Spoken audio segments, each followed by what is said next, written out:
ഇന്ന് നമുക്ക് തൃശ്ശൂർക്കാരുടെ സ്പെഷ്യൽ ആയിട്ടുള്ള കൂർക്കയും ബീഫും റെഡിയാക്കി എടുക്കാം. ഇതൊരു അടിപൊളി ബീഫിൻ്റെ റെസിപ്പിയാണ്. ഈ തൃശ്ശൂർ സ്പെഷ്യൽ ബീഫും കൂർക്കയും റെഡിയാക്കി എടുക്കാനായിട്ട് ഞാൻ 1 കിലോ ബീഫ് എടുത്തിട്ടുണ്ട്. അത് നന്നായിട്ട് കഴുകി ക്ലീനാക്കിയൊക്കെ വെച്ചിരിക്കുന്നതാണ്. ഇതിലേക്ക് നമുക്ക് 2 ചെറിയ സവാള, ഒരു 3-4 പച്ചമുളകും കൂടി അരിഞ്ഞത് ചേർത്ത് കൊടുക്കാം. ഇനി ഇതിലേക്ക് ഒരു 1/2 കപ്പ് ഇഞ്ചി വെളുത്തുള്ളിയുടെ പേസ്റ്റ് ചേർത്ത് കൊടുക്കാം. അതിൽ നിന്ന് പകുതി ചേർത്ത് കൊടുക്കാം. ബാക്കി നമുക്ക് പിന്നീട് വഴറ്റുമ്പോൾ ചേർത്ത് കൊടുക്കണം. കുറച്ച് കറിവേപ്പിലയും കൂടി നന്നായിട്ട് കൈ കൊണ്ട് ഞെരടിയിട്ട് ചേർത്ത് കൊടുക്കാം. പിന്നെ നമുക്കിനി ഇതിലേക്ക് ആവശ്യമുള്ള ഉപ്പ് ചേർത്ത് കൊടുക്കാം.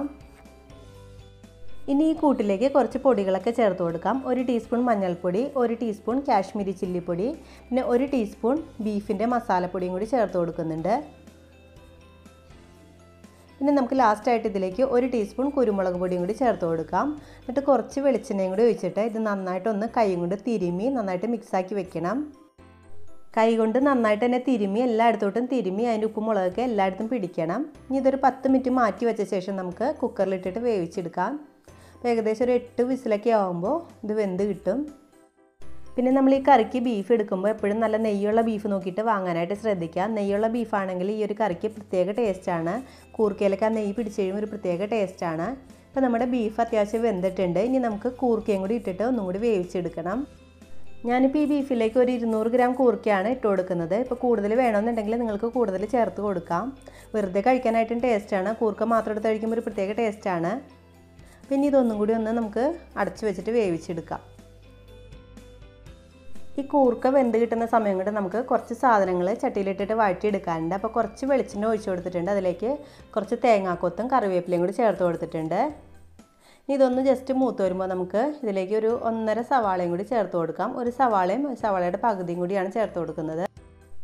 ഈ കൂട്ടിലേക്ക് ആവശ്യമുള്ള ഉപ്പും കൂടി ചേർത്തിട്ട് നമുക്കിത് നന്നായിട്ടൊന്ന് വഴറ്റിയെടുക്കാം. അപ്പോൾ ഒന്ന് വഴണ്ടി വരുമ്പോൾ നമുക്ക് ബാക്കി നമ്മൾ നേരത്തെ എടുത്ത് വെച്ചിരിക്കുന്ന ഇഞ്ചി വെളുത്തുള്ളിയുടെ പേസ്റ്റും കൂടി ചേർത്തിട്ട് നല്ല ബ്രൗൺ കളറിൽ വഴറ്റിയെടുക്കാം. ഇപ്പോൾ സവാളയുടെ കൂട്ട് നന്നായിട്ട് മൂത്ത് വന്നിട്ടുണ്ട്. ഇനി നമുക്കിതിലേക്ക് കുറച്ച് പൊടികളൊക്കെ ചേർത്ത് കൊടുക്കാം. 1/4 ടീസ്പൂൺ മഞ്ഞൾപ്പൊടി, ഒരു 1.5 ടീസ്പൂൺ മുളക് പൊടി, അതുപോലെ തന്നെ 1.5 ടീസ്പൂൺ മല്ലിപ്പൊടി, പിന്നെ 2 ടീസ്പൂൺ ബീഫിൻ്റെ മസാലപ്പൊടിയും കൂടി ചേർത്ത് കൊടുക്കുന്നുണ്ട്. നമ്മൾ വേവിക്കുന്നതിൽ കുറച്ചേ ഇട്ടിട്ടുണ്ടായുള്ളൂ. അപ്പോൾ ബാക്കി ഇതിലേക്ക് ഇട്ടിട്ടാണ് വഴറ്റിയെടുക്കുന്നത്. ലാസ്റ്റായിട്ട് ഇതിലേക്ക് കുറച്ച് കുരുമുളക് പൊടിയും കൂടി ചേർത്ത് കൊടുത്തിട്ടുണ്ട്. ഇനി നന്നായിട്ടൊന്നത് മൂപ്പിച്ചെടുക്കണം. ഈ മസാലപ്പൊടിയൊക്കെ ഒന്ന് മൂത്ത് വരുമ്പോൾ ഇതിലേക്ക് കുറച്ച് വെള്ളം ഒഴിച്ച് കൊടുക്കാം. എന്നിട്ട് ഒന്നും കൂടി ഒന്ന് വഴറ്റിയെടുക്കണം.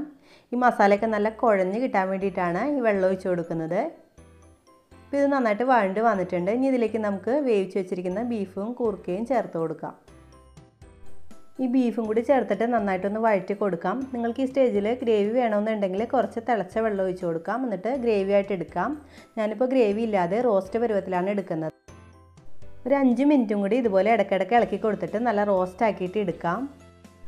നല്ല ചൂട് ചോറിൻ്റെയൊക്കെ കൂടെ ഈ ഒരു കൂർക്കയും ബീഫും അടിപൊളി കോമ്പിനേഷനാണ്. നിങ്ങളെല്ലാവരും ഒന്ന് ട്രൈ ചെയ്ത് നോക്കണം. ഒരു 5 മിനിറ്റൊക്കെ കഴിഞ്ഞപ്പോൾ നമ്മുടെ കൂർക്കയും ബീഫും ഈ രീതിയിൽ നല്ല റോസ്റ്റായിട്ട് വന്നിട്ടുണ്ട്. കണ്ടോ, നല്ല നെയ്യൊക്കെ തിരിഞ്ഞിട്ട് റോസ്റ്റായിട്ട് വന്നിട്ടുണ്ട്. ഇപ്പോൾ നമ്മുടെ സൂപ്പർ ടേസ്റ്റി ആയിട്ടുള്ള കൂർക്കയും ബീഫും റെഡി ആയിട്ടുണ്ട്. പിന്നെ ഇതിന് ബീഫ് എടുക്കുമ്പോൾ എപ്പോഴും നെയ്യുള്ള ബീഫ് നോക്കിയിട്ട് വാങ്ങണം, എന്നാലേ ടേസ്റ്റ് ഉണ്ടാവുള്ളൂ. അപ്പോൾ അതൊന്ന് ശ്രദ്ധിച്ചാൽ മതി.